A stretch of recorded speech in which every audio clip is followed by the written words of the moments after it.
Hello students, so in this lecture we are going to start unit 4, that is polymorphism. और polymorphism क्या होता है, we will study the definition, its types and some programs today. So first of all let us go with the definition of polymorphism. So ये जो polymorphism जो word है, ये तीन वर्ड से मिला है, poly, morph and ism. So poly means more than one, that means एक से ज़्यादा. दूसरा मॉर्फ मतलब कि फॉर्म होता है, form. And ism means property, और we can say that it is mechanism. So more than one form का कोई मैकेनिज्म होता है तो उसको हम लोग बोलते हैं पॉलीमॉर्फिज्म. मतलब एक चीज़ को एक से ज़्यादा तरीके से अगर डिफाइन करते हैं तो that is known as polymorphism. So the term polymorphism is the combination of poly plus morph. That means form, that means many form. Poly means many and morph means form. So it is a Greek word, and in object oriented programming we use three main concepts. The first one we have already studied, that is inheritance. The second one encapsulation, this is class and object, also we have studied this. और ये जो तीसरा word है polymorphism, ये बच गया, ये हम लोग ये भी यूनिट 4 में अपने कवर करेंगे. So real life example of polymorphism एक हम लोग देख लेते हैं.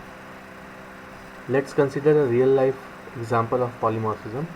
A lady behaved like a teacher in a classroom, mother or daughter in a home, and customer in a market. Here the single person is behaving differently according to the situation. तो ये lady क्या है? This is the case of polymorphism. ये lady क्या है? किसी classroom में teacher भी है, एक लेडी का बिहेवियर टीचर जैसा भी है, शी इज़ ऑल्सो टीचर. दूसरी जगह पे ये मदर है, somewhere she is a daughter, and somewhere she is a customer in any market. किसी मार्केट में ये कस्टमर है, कुछ खरीदने गई है. तो यहाँ पे एक ही लेडी है बट उसका मोर देन वन फॉर्म्स है, that means she is doing more than one things. तो इसी तरह से we in C++ what we do, that we make a program और we make a code and it will change according to the situation. मतलब एक नाम से हम लोग एक से ज़्यादा काम करेंगे. So that is there are two types of polymorphism. The first one is compile time polymorphism and the second one is run time polymorphism.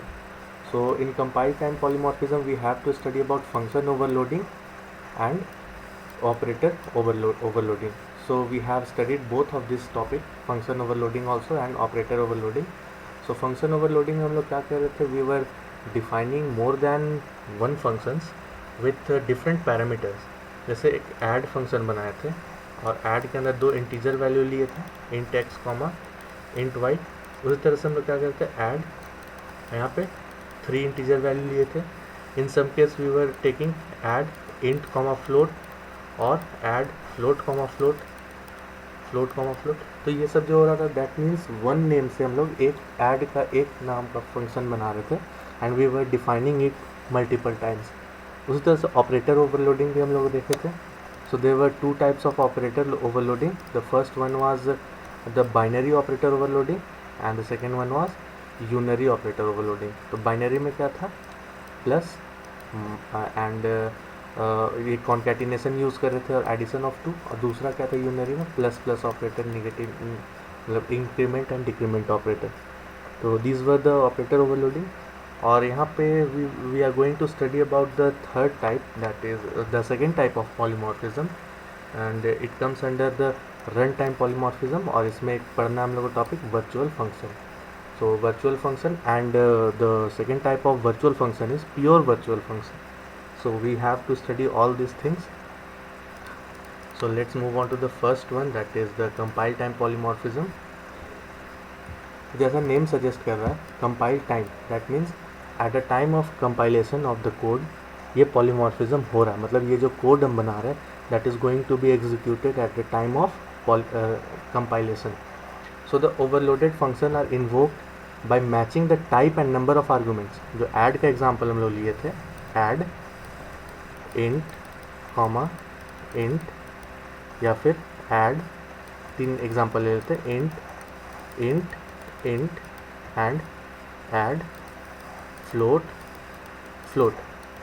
अब जब हम ऐड कॉल करते हैं तो ये तीनों कॉल हो सकता है, तीनों का नाम ऐड है, but according to the number of parameters and type of parameters, मतलब यहाँ पे 2 पैरामीटर है, यहाँ पे 3 पैरामीटर है, एंड हेयर ऑल्सो 2। अब ये दो है, तो here we are having integer integer and here we are having float float. तो at the time of compile time जो होता है, देयरफॉर मैचिंग टाइप एंड ये जो टाइप होता है इंट कैर, तो ये टाइप और नंबर ऑफ पैरामीटर्स कब इन्वोक किया जाता है? Eight the time of compilation. So this information is available at the compile time and therefore compiler selects the appropriate function at the compile time. तो अगर हम यहाँ से कॉल कर रहे हैं add 5,6, तो at the time of compilation ये किसको कॉल करेगा? यहाँ पे देख रहा है कि 2 इंटीजर वैल्यू है, तो ये इसको कॉल कर लेगा।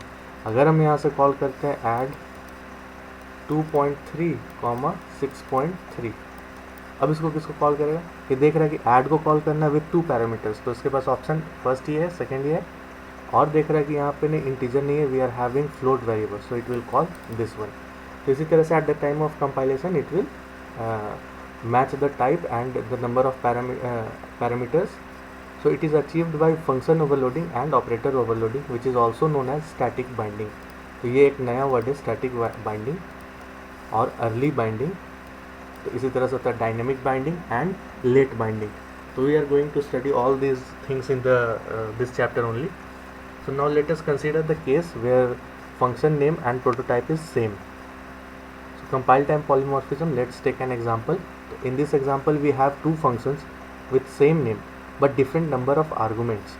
So different number of parameters यहाँ हमारे पास है, and based on how many parameters we pass during function call determines which function is to be called. तो जो यहाँ पे एग्जांपल हम बतलाएं ऐड का, तो ये number of parameters and type of parameter देख के कॉल सजेस्ट करता है कि कौन सा पैरामीटर को हम लोग कॉल करेंगे. So this is why it is considered as an example of polymorphism, because in different conditions the output is different, and since the call is determined during compile time, that's why it is called compile time polymorphism. ठीक है, let's see an example of compile time polymorphism. So here is a class add, and inside add we are having sum function. sum नाम का 2 function है, ये भी सम है ये भी सम है, बट यहाँ पे क्या है, यहाँ पे 2 इंटीजर वैल्यू है, 2 integer value, and here we are having 3 integer value. तो अब हम जहाँ मेन से कॉल करते हैं तो we will see that 2 integer value वाले जब 2 इंटीजर वैल्यू का कॉल करेंगे तो यहाँ पे 2 वाला कॉल होगा, and when we are calling 3 integer value then the function which is having 3 parameters will be called. So now let's come to the int main part. तो int main में add object, obj is an object. अब see out output obj dot sum, यहाँ पे हम sum को call कर रहे हैं, बट sum में क्या है, we are passing only 2 variables, that is 10 and 20. तो ये चेक करेगा sum का कौन सा, ये भी sum है ये भी sum है. Now which function it will call? It will call the function which is having only 2 parameters. तो 2 पैरामीटर्स के पास है, तो it will call this one. तो अब यहाँ पे क्या इनपुट आएगा, here is output, यहाँ पे आउटपुट 30 आ रहा है. Similarly in the second go what it is doing, यहाँ पे output obj dot sum 11, 12 and 33. तो यहाँ पे क्या हो गया, ये 3 पैरामीटर्स है इसमें सेंड कर रहे हैं, तो it will call the function which is having 3 parameters. तो ये इस वाले सम को कॉल करेगा and which is having 3 parameters, और यहाँ रिटर्न में क्या कर रहा है, तीनों को ऐड करके. तो 11, 22 एंड 33 गिव्स 66. तो the output is 66. So this is the simple example of compile time polymorphism, and you all have already done this in the previous chapters, so no need to run it. You can go for some new programs, some new types of programs, such as you can add or you can swap, you can make a code of swapping 2 numbers. The first function will be using third variable and the second function will be without using third variable. तो ये बनाओ और हम लोग live class में ये discuss करेंगे. Okay, thank you.